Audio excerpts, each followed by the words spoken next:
This is the Lone Crater YouTube. We hope this video helps. You need a working VPN client and an account.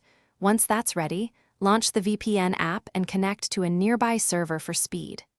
Make sure the VPN reports an active tunnel before touching the browser, because Incognito only affects local history, not your network route.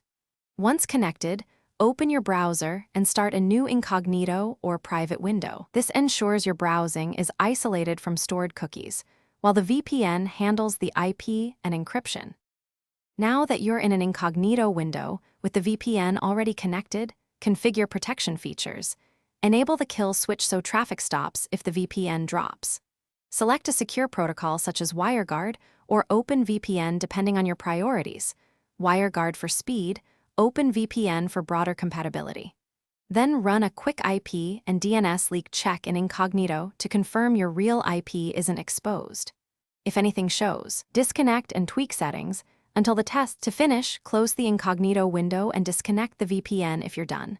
This clears temporary browsing data while the VPN stops routing traffic. If you see a leak or blocked content, switch servers, change protocol, or restart the VPN app, then retest. Make sure any browser extensions that require permissions are disabled in Incognito. One quick troubleshooting tip: if websites block your VPN IP, pick a different server or use an obfuscated mode to bypass simple VPN filters.